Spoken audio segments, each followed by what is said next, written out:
the herd. It's a quality that you have, and I have, but most of the country doesn't. Huh? You pooped in the refrigerator, and you ate a whole wheel of cheese? How'd you do that? Actually, I'm not even mad. That's amazing.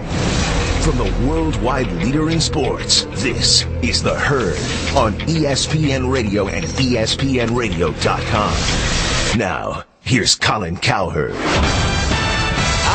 It's The Herd on ESPN Radio, wherever you may be. Thanks for making us part of your day. Lots of choices in America, North America, XM, Sirius, satellite, non-satellite, terrestrial, Ireland.com. Always appreciate you stopping by. You know, I'm lucky for a lot of things. I'm lucky my kids have their health. I'm lucky I have my health. I'm lucky I have a good job. Lucky I like my job. Lucky my friends are healthy. And I'm actually lucky to be doing sports talk radio because even though it gets bashed, of all the forms of radio, it does have the highest percentage of something. And I'll get to that in just a second. Not going to break down the games on this topic. I'm going to talk about something I found out yesterday about myself. I'm 44. I've never had a pet peeve. It would be traffic, but I work off hours, get off at 1 or 10 Pacific, so I never see it. But I found after 44 years of living, never hold grudges. My mom told me that. It's bad for your health, too much stress, and don't have pet peeves. So I don't. It was one of those things Mom said, and I don't. Don't have pet peeves, don't hold grudges. I did it, held it off, till 44 years old. Now, a lot of pet peeves are different. The Today Show recently had a show on pet peeves. I'll read you what the average pet peeve is. Said Mike in Sugar Land, Texas. People who eat like pigs. Somebody in Norwalk, California. The toilet paper's finished, the paper roll is left, and nobody throws it away. My pet peeve is people who do just enough to get by at work. People who jam too much in the overhead bin on the airplane. It grinds my gears. That's quoting Family Guy. When people are late. Lack of table manners, people who whistle, smokers, park in disabled parking spots, people who chomp their gum and pop it. Okay, that's the average pet peeve. Here's mine at 44 years old. People who aren't aware of their surroundings. You know, guy at the gym, at the water fountain, taking his dear sweet time, filling up his 12-gallon bottle, and the line gets bigger and bigger and bigger. Lady at the grocery store takes up the entire aisle. Not a clue. Old fart at the pharmacy. Hey, get one more question.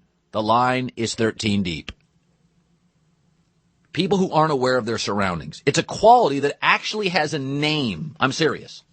In anybody who's ever wanted to be a teacher, you will learn about this. Anybody who is a teacher already knows about this. The term, which was created and developed by Jacob Coonan, is called Withitness. It is a term that is essential to be a good school teacher. It is an eyes in the back of a head quality. It is widely encouraged in education. Do you know what's happening behind your back? Are you cognizant of what happens when you're gone for a day?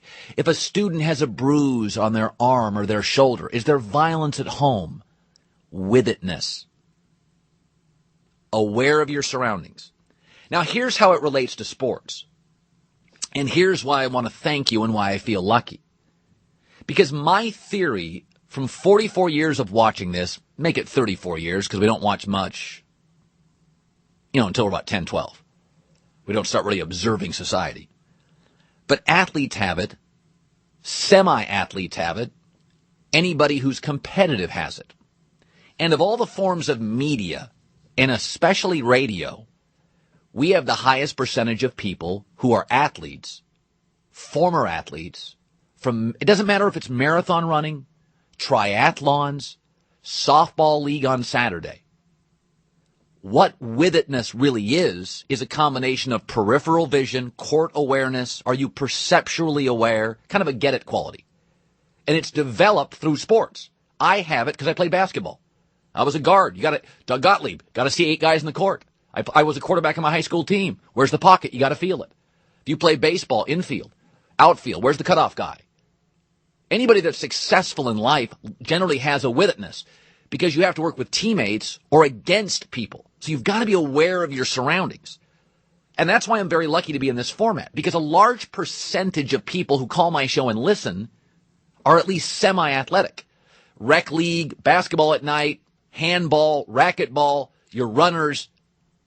You've got a withitness. And it's literally an official term. Teachers, the good ones have it. The bad ones don't. And here is the one group of Americans that don't listen to sports talk radio. This is a fact. Women 60 and above. It's our smallest audience. Some will email me, Colin, I listen. That's great. That's anecdotal. Thank you. We love you. But that's the smallest percentage of my audience. That is also the highest demographic without withitness. Why? This is my theory.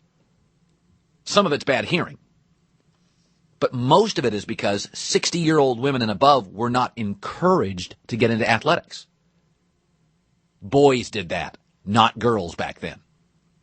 So the good news is women from this point forward will have a higher percentage of them will have withitness.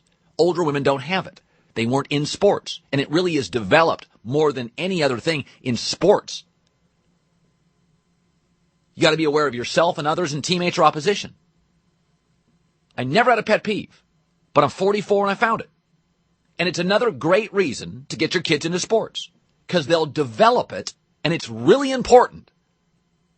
Peripheral vision, pocket presence, court sense, teamwork as they grow older. So the good news is most of my audience has it. You do not want your daughter to become Betsy at the pharmacy, asking her 7th question about a drug she's taken for 13 years. Do I take this before dentures or after? She's got no withitness. Thank all of you for having it. A much higher percentage than any other radio form. Sports talk radio. I feel lucky. But it is my pet peeve. And it's all over society because most people aren't you. Most people aren't athletic. They're not competitive. They're not type A. It's amazing when you go to a grocery store, a pharmacy, the gym. Guy's filling his 8-gallon drum of, there's 40 people behind him. Dude, get out of the way. Do that in your own time.